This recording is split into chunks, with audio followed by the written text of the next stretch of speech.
5월 13일 화요일 뉴스송화의 온라인 큐티를 시작하겠습니다. 오늘의 큐티 인책 본문은 예레미야 32장 1절부터 15절까지 말씀이고요. 제가 읽을 말씀은 15절 한 절의 말씀을 읽도록 하겠습니다. 만군의 여호와 이스라엘의 하나님께서 이와 같이 말씀하시니라.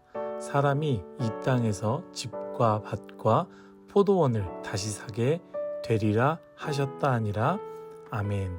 오늘 여러분들과 함께 현실을 살되 현실에 매몰되지 말라. 현실을 살되 현실에 매몰되지 말라라는 제목으로 큐티를 나누도록 하겠습니다. 샬롬. 오늘도 말씀을 시작하신 여러분 주님의 이름으로 환영하고 축복합니다. 이번 주는 행축을 위한 특별 새벽 기도회로 진행된다고 이야기했습니다.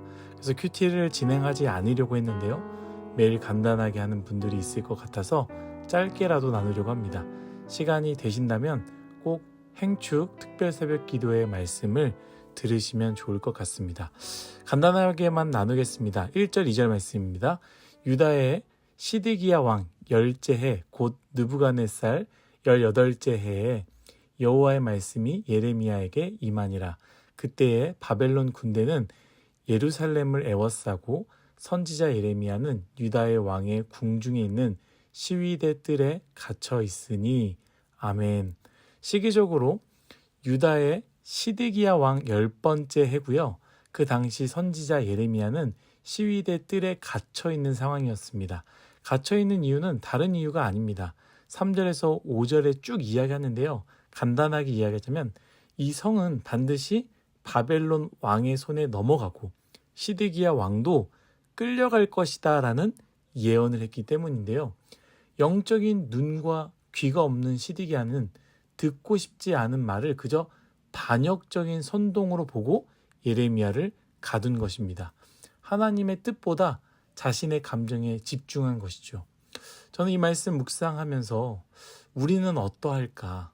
우리의 눈과 귀는 어떠할까라는 생각을 해보게 되었습니다. 우리는 하나님의 것을 보지도 듣지도 못하면서 세상의 것에 보는 것, 듣는 것에 너무나 예민하지 않나라는 생각을 하게 되는데요. 이 부분을 가지고 여러 가지 이야기할 수 있지만 딱 한 가지만 나눠보겠습니다. 여러분 생각해보면 우리는 영적인 도전과 소망과 비전에 대해서는 크게 관심을 두지 않습니다만 나에 대해서 비난하는 소리에 대해서는 엄청나게 크게 예민하고 반응합니다. 그 비난 사실 나에게는 아무것도 할 수 없습니다. 그 비난의 소리가 사실도 아닐 뿐만 아니라 나에게 어떠한 영향도 줄 수 없는 죽은 소리입니다. 그러나 우리는 이것에 너무나 크게 받아들이고 예민하게 반응한다라는 것이죠.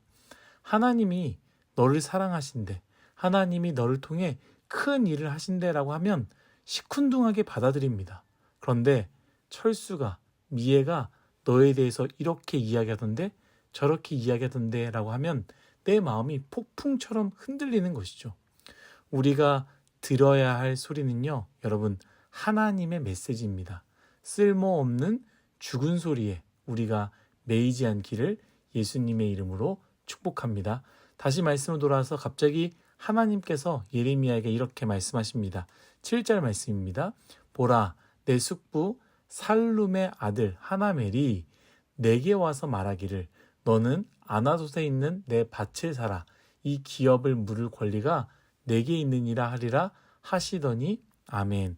하나멜이라는 친척이 너에게 와서 아나돗에 있는 밭을 사라고 할 텐데 너는 그 밭을 사라고 말씀하십니다.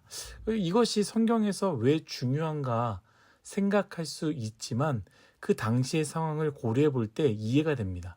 이스라엘은요 이미 망했습니다. 그래서 그 땅의 가치가 소용이 없었던 것이죠.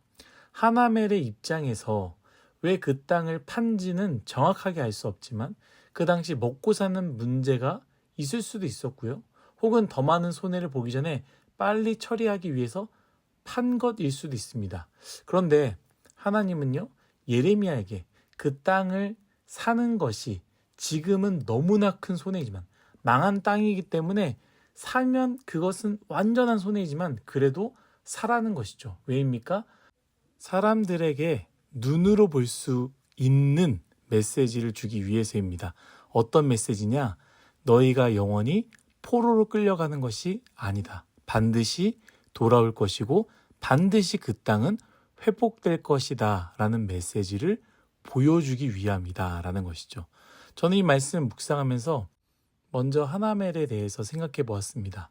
하나멜은 왜 그 땅을 팔았는지 모르겠지만 하나멜이 그저 예레미야를 이용하려는 것이 아니라 어려워서 그 땅을 팔았다고 가정해 보았습니다.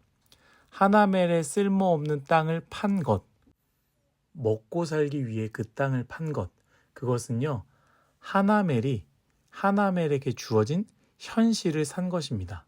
하나멜의 현실은 무엇입니까? 중요한 먹고 사는 문제인 것이죠. 그래서 이 땅이 하나님께서 그리고 조상을 통하여 물려받은 땅이지만 지금 먹고 사는 문제를 위해서 그 땅을 판 것 아니겠습니까? 그러면 예레미야는 어떻습니까? 예레미야는 여유가 있습니까? 그 당시 먹고 사는 문제는 동일하게 있죠. 그러나 예레미야가 그 땅을 산 것은요, 예레미야의 현실을 넘어 하나님을 바라보며 그 땅을 산 것입니다. 여러분, 우리가 현실을 살아야 하지만 현실에 매몰되어서는 안 됩니다. 그것이 신앙이기 때문입니다. 분명히 두 발을 이 땅에 내딛고 걸어야 하지만 우리의 시선은 하나님께 두어야 합니다. 현실이 어렵습니까? 현실이 나를 몰아칩니까? 맞습니다. 우리는 현실을 잘 살아내야 합니다. 그런데 혹시 현실을 살기 위해서 믿음의 유산을 팔아버리는 것은 아닙니까? 현실을 살아내기 위해 신앙의 다짐이 무너진 것은 아닙니까? 현실을 살기 위해 하나님을 무기력한 하나님으로 밀어놓은 것은 아닙니까? 사랑하는 뉴스송아 여러분, 우리에게 주어진 현실을 살아가야 하지만 그 너머에 계신 하나님을 바라보며 살아갔으면 좋겠습니다. 현실을 묵묵하게 걸어가지만 하나님이 멈추라면 멈추고 굶으라면 때론 굶고 나누라면 때론 나누며 모으라면 때론 모으는 삶, 주님이 인도하시는 대로 나의 현실을 묵묵하게 걸어가는 삶, 은혜로 살아가는 저와 여러분들이 되시기를 예수님의 이름으로 축복합니다. 다 같이 기도하겠습니다. 하나님, 모든 것이 다 하나님의 은혜임을 고백합니다. 나의 인생, 현실을 살아가야 하지만 현실에 매몰된 인생이 되지 말게 하시며 너머에 있는 하나님을 바라보며 살아가는 우리 뉴스송아의 모든 인생이 되게 하여 주옵소서.